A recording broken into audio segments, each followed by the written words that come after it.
The pace at which we live is deteriorating us to a degree, physically, emotionally, interpersonally. So the first step of the 12 steps of consciousness is to slow down.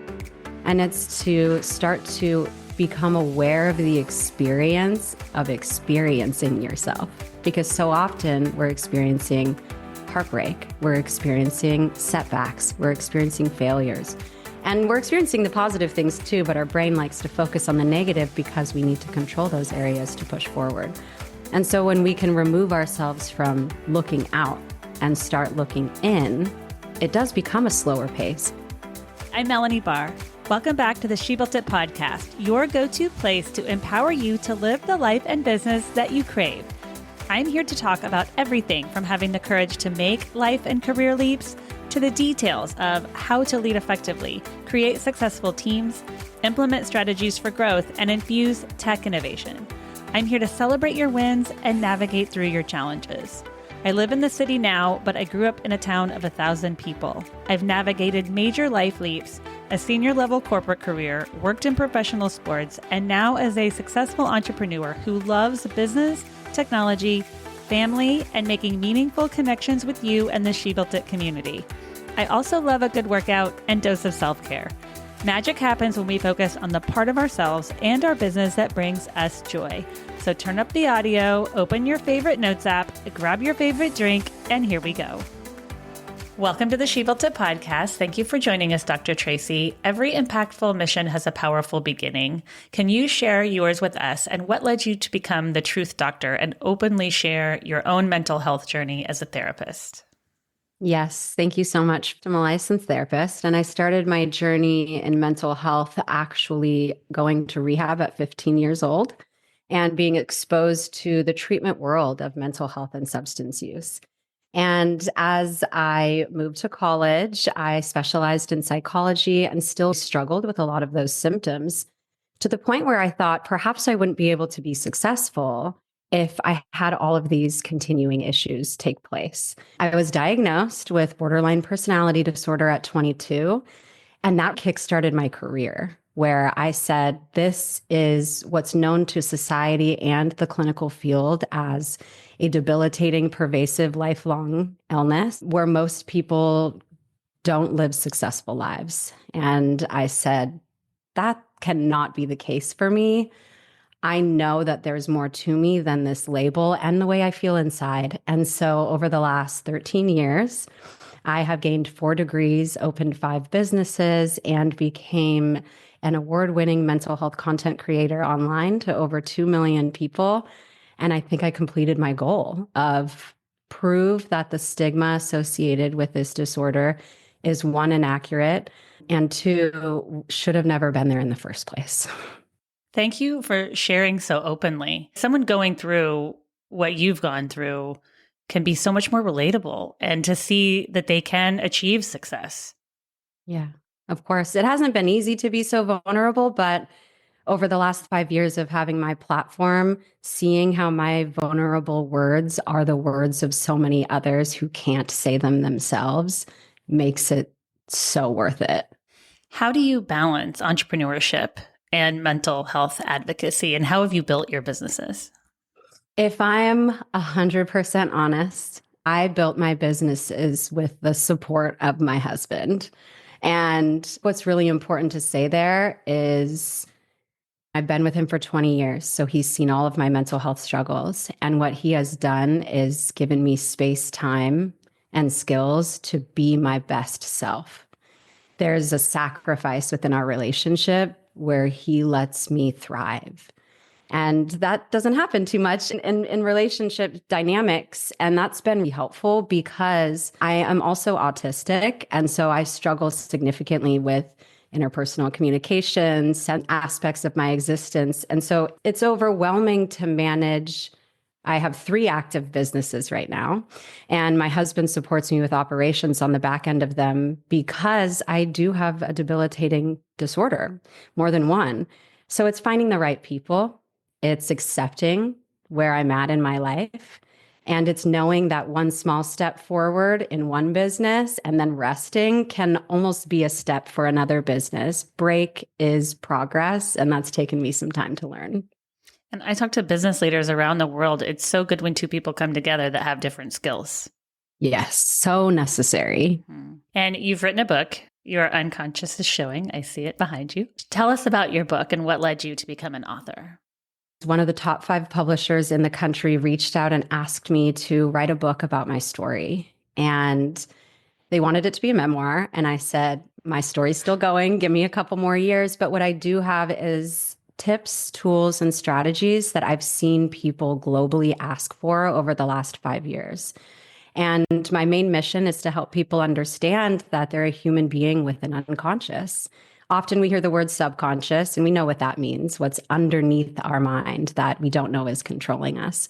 But there's a lot more to us than just our subconscious. So in Your Unconscious is Showing, I talk about the underworkings of the mind, of the body, and of the brain, how each of them have their own automaticity that we must understand to be in control of ourselves. So the phrase "your unconscious is showing" is a welcome for people to look at themselves and see themselves and become what I call good self-conscious. Be self-conscious because you want to know yourself, not because somebody's telling you there's something wrong with you. And we all have those things going on underneath the surface. And the title just makes you want to be more accepting of yourself. Yeah, it's very critical. The subtitle is Take Control of Your Life Using the 12 Steps of Consciousness. And there I took the 12 steps of Alcoholics Anonymous and I turned them into the 12 steps of consciousness because being in this field for 12 years, I've realized that introspection is so necessary for all people, but not just in a structured way that AA may have, for example. We all deserve a step-by-step process that allows us to truly understand ourselves and gain control over what's affecting us negatively.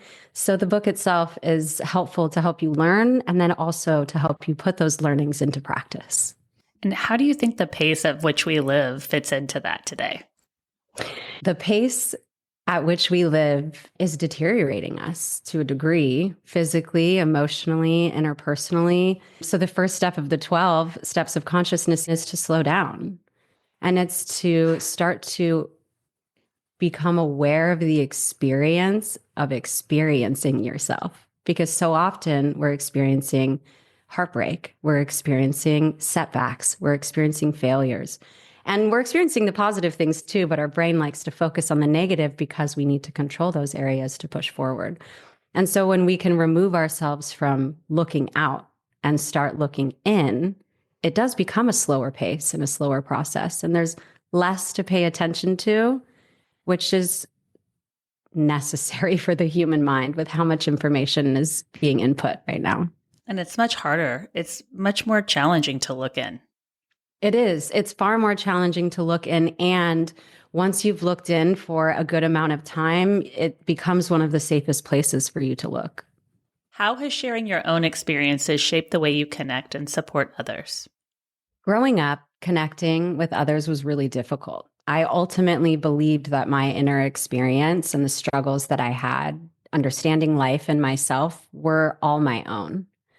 And I realized that a lot of other people have that experience too, not only being a therapist, but upon sharing my story with so many, it's enlightening and refreshing to gain confidence in people saying you're not alone.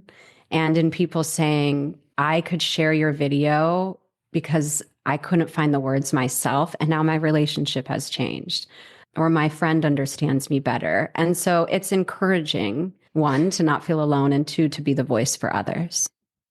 How do you see the conversations around mental health evolving in the next 5 to 10 years? And what role do you hope to play in that change?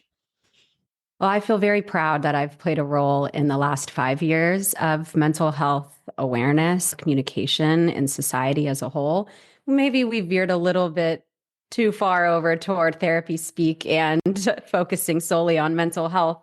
And it's also been very important over the next 5 to 10 years, I think there's going to be a major shift in trying to stay as human as possible as technology continues to advance. And I also think there's going to be a pullback of absorbing so much information and having potentially so many goals. Not only are we going inward with consciousness and meditation, but we're going inward with what's truly important, what provides me stability, what is my definition of success when it comes to waking up and feeling like I like myself in the morning. It's going to be using our mental health as a building block to our life, not as something that is attached to it that's problematic. And I've fallen in love with 5-minute meditations. It's amazing what 5 minutes can do. Yes, it is amazing because, like I said, it can be scary to go inward at first, but then eventually it's going to become one of the safest places for you to go to. In the same way that a hug from a loved one that lasts 20 seconds can make your body and your mind feel so much better, so can 60 seconds or 5 minutes of meditation. What do you do for yourself each day to make sure that you're finding and living your joy? I'm pretty busy right now with all of the businesses that I have going on and this book launch that's occurring in the beginning of March.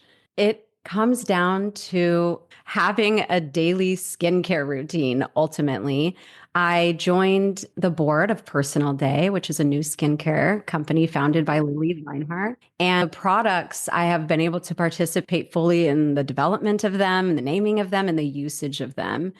And even though I'm a licensed therapist, have not had a morning routine my entire life.